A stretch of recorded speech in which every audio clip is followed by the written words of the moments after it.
I will say the Vespa scene, that's such a cool idea and such a cool vision. The reason that grandparents get along so well with their grandchildren is because they have a mutual enemy. To be spoiled is a choice, okay? Absolutely. You can decide how you want to feel about spoilers, and I don't let that get to me. Hello. Hi, How's it going? it's going great. Fantastic. So there's a lot of speculation around which characters would be returning for season 2 of White Lotus. So I'm curious, were you surprised that your 2 characters were the only ones to sort of make the cut? We had to kill the other ones. So, no. You bring your assistant to a vacation with your husband. It's not like she's gonna be in our bed and stuff. I don't know what's going on with Greg, but I think it's bullshit. I think he's having an affair. I've seen a lot of guys who make all this money and they just start acting different. You guys party? Lady Molly. Oh my God, are you kidding? That's fun. That's fun. You know, earlier Jennifer was talking about if there's a next season, which I imagine there will be because this show is so amazing, but that somebody from White Lotus 1 could end up showing up on White Lotus 3, you know? Absolutely. I think there's so much room for this story to kind of just keep all of growing. these characters to pop up again, you know? Absolutely. So Jennifer, I love your character, Tanya, naturally. I think at some point she runs into a couple gay men who are unsurprisingly obsessed with her. Why do you think you resonate so much with queer folk? It wasn't anything that sort of was surprising to anyone ever because it was sort of how my life started out. You know, my besties, you know, from childhood, ended up growing up, you know, they were all, you know, gay later in life. It was just, I don't know. I think we all felt like we were the same person. We all felt like we were the same. We felt the same. We had the same feelings. Like, I think you gravitate. I mean, that's what happens. You know, you're in school and you gravitate toward the people that you feel good with. And it's always been that way. You know? Absolutely. Well, I think, you know, the majority of the gay community feels very comfortable with you and I think appreciates everything you're bringing to the table. So thank you for all the work you're doing. Yeah, thanks. That's a great place to resonate. Yeah. I mean, I'm not mad about it, right? So. No, I wouldn't. Yeah, the ultimate compliment. Yeah. Exactly. So Tanya also, I guess early in the season, describes her fantasy date in Sicily. It involves kind of gallivanting around on a Vespa. So I'm curious for both of you, what would be your perfect date situation in real life? We can start with Jon. Oh gosh, that's so much pressure.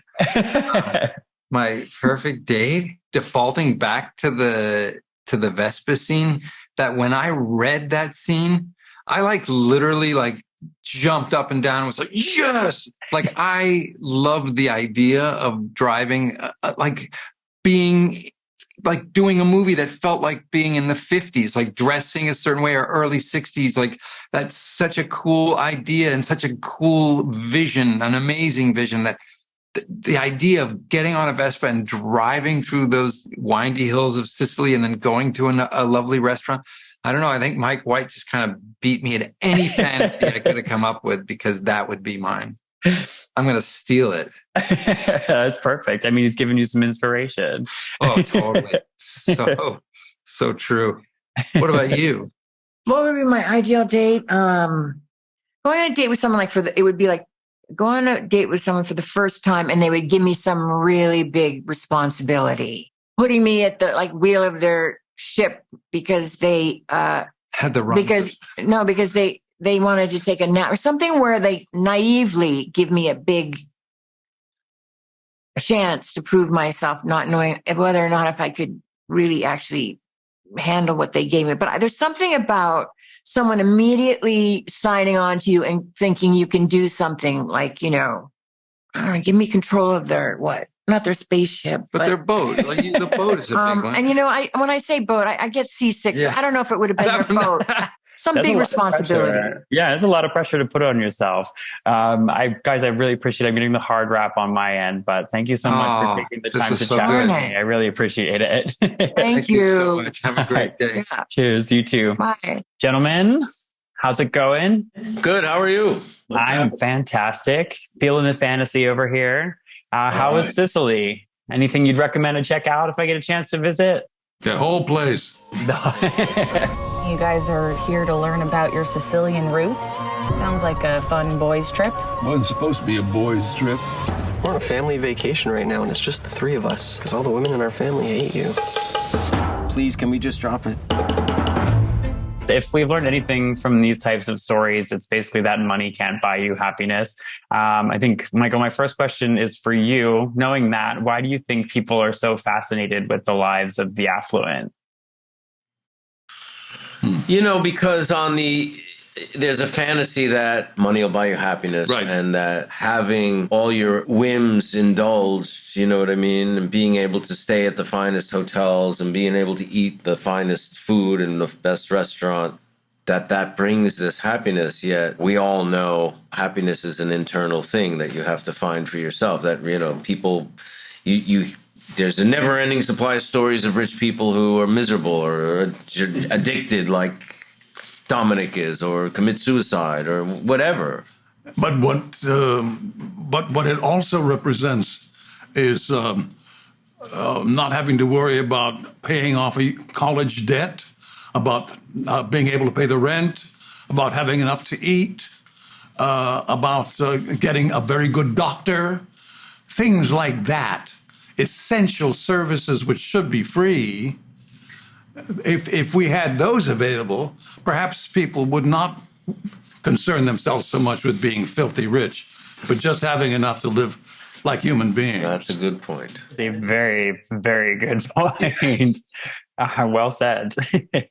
And a similar, I guess, sort of note, Murray, your character has a really fantastic line in the series. It used to be respect your elders, but now we're just reminders of an offensive past that everyone wants to forget.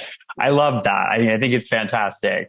I guess my question for you is, can you think of one thing or behavior that is no longer commonplace, but that you wish people still did? Yes, courtesy. Just plain courtesy, which implies a respect for other people. It's as though your opinion, if it's different from mine, is a piece of crap. Well, that's really no way to live, man. I mean, there is room for another opinion.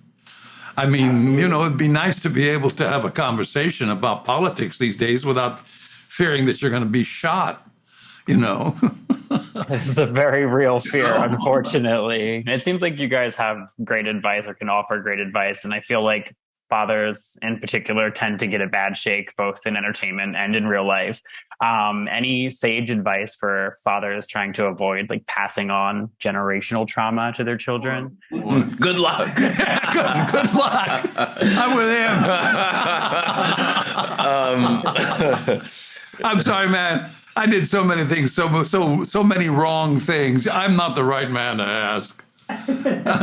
I mean, maybe be a little more patient. I mean, right? Or a little more thoughtful, Having kids, though, I think you become more forgiving to your own parents, because you're like, oh, that's why I drove him crazy. Oh, that's why he was so angry when I did this, having kids can kind of restore those relationships, I think, in ways. There's an old fable about the reason that grandparents get along so well with their grandchildren is because they have a mutual enemy. They're often in cahoots, aren't they? That's right. That's usually how it goes. And I think it's also just comes with the level of awareness, right? I think as a grandparent, you probably have a lot more,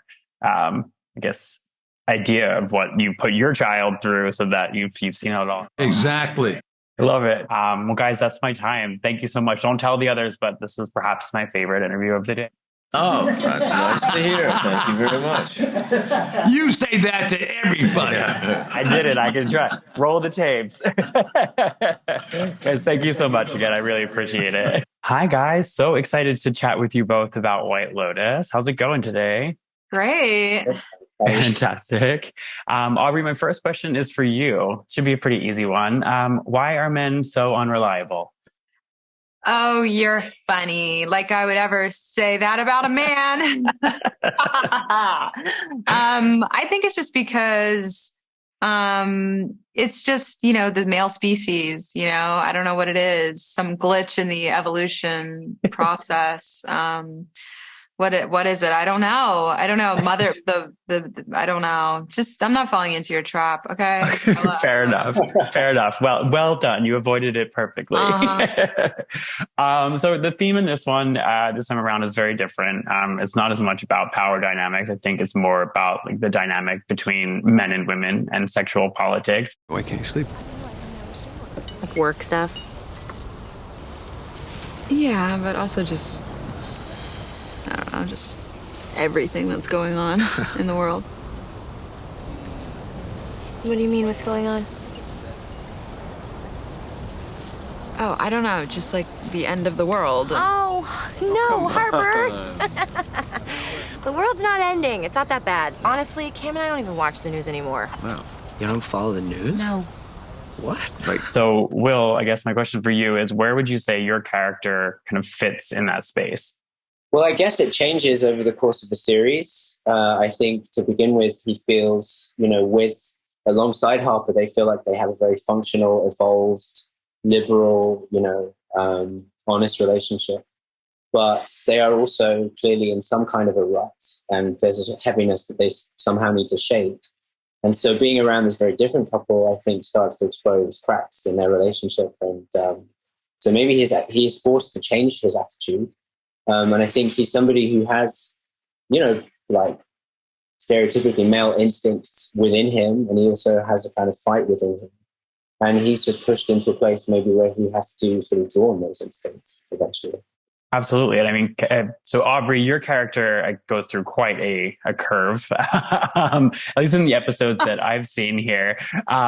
It's really interesting after you find the surprise in the hotel room. We'll just kind of leave it at that. The surprise, that's a very cute way to put it. What a male thing to say. What a male way to phrase it. How would you phrase it? I don't know. Sorry, go on. What's your question? All good. No, it's all good. So Mike, I'm curious how your reaction would differ from that of Harper as if you were put in that situation. Oh my God, I have no idea.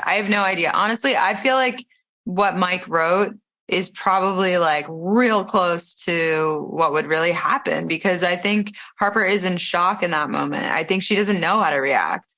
And I'm like that too. I mean, I have no idea, but I always surprise myself in times of, like in moments where something major is happening, or you would assume like, oh, I'd have a crazy reaction, or I would, do something crazy. Like I think I'm more like Harper, where I would be frozen. I'd be paralyzed. I'd be scared. I'd be, you know what I mean? Like my brain, it would be too overwhelming for me to know how to react or something. Like I would have to have a moment to even decide how I'm going to react. Cause I'm just not, I think I'm a little more, I internalize things on a very, very, very deep level. And so I related to Harper in that moment, I think. Totally. And everyone, I think somewhere down the line has had someone who's been dishonest or disloyal. So I guess, do you think someone can bounce back from that in a relationship? Yeah. I mean, I guess that's the question that the series is asking. Mm-hmm. So I'm still trying to figure that out, because I'm only up to episode 5. So we'll have to figure out where it goes from there. So, they say that money can't buy you happiness, but it can certainly buy a lot of other things. If you came into a ton of money just out of the blue, what would be the first thing you would do with it? I mean, the correct answer is like donate it to climate crisis. Well, okay. Yeah, just give it away. I would just give it away. Just give it away immediately. Really? Just immediately give it away. In what context are you given this? Anybody? Have you seen that movie Beach Bum? Is it called with Matthew McConaughey? At the end when he just puts all the money on a boat and blows the boat up. I do something like that. I haven't seen that. Amazing. I have not personally. The Harmony Korine movie? Oh my God. His performance is amazing in that movie. Okay, something to look out for then. For you. How do you feel about spoilers then? I mean, like, is this a culture that you're into, giving out spoilers, diving into spoilers? I don't mind having things spoiled for me. I tend to sort of find that I can still enjoy the moment, even if I know it's coming, but I try not to spoil things for other people. when I can. I'm sure I've been guilty of it, from time to time. To be spoiled is a choice, okay? And that's how I feel about that. Absolutely. You can decide how you want to feel about spoilers, and I don't let that get to me. Fair enough. Okay, understood. So going back to this money can't buy you happiness thing, what, everybody knows that adage, but what is one other thing that money can't buy you? Love. Love. Okay. No. Mind-blowingly intimate lovemaking. Intimate plus mine. There's a word for it, but I can't remember what it is. But. Okay, perfect. Well, we'll leave on, buying sex. That's fantastic. Well, thank you so much, guys. I really appreciate you taking the time to chat with me. It's been a lot of fun. Thank you. Thanks. Whenever I stay at a White Lotus, I always have a memorable time. Always. Welcome to the White Lotus in Sicily. La Dolce Vita. You guys are here to learn about your Sicilian roots. Sounds like a fun boys' trip. Wasn't supposed to be a boys' trip. We're on a family vacation right now, and it's just the three of us, because all the women in our family hate you. Please, can we just drop it? Now that he's loaded, you think he regrets marrying such a dud? What is going on with you? There's a reason they invited us here. It's like you sold your company, you got rich, and now he's your best friend. Are these the kind of people we're gonna be hanging out with now? Did you vote, babe? Be honest. I did. Didn't I? Doesn't matter. Flirting is one of the pleasures of life. You're 80 years old. But the women I desire remain young. You can relate to that. I just wanted to inform you that my good friends here, they're going to be visiting me this week, coming and going. They come and go. See you later. Bye. I see. You bring your assistant to a vacation with your husband. It's not like she's gonna be in our bed and stuff. I don't know what's going on with Greg, but I think it's bullshit. I think he's having an affair. I've seen a lot of guys who make all this money and they just start acting different. You guys party? Lady Molly. Oh my God, are you kidding? That's fun. That's fun.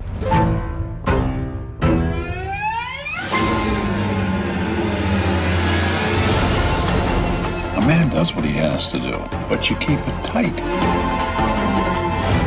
If you're sloppy, it's like you're rubbing her face in it. What happened last night? Just been a series of very bad decisions. You've had very bad luck. Best thing about luck is it can always change.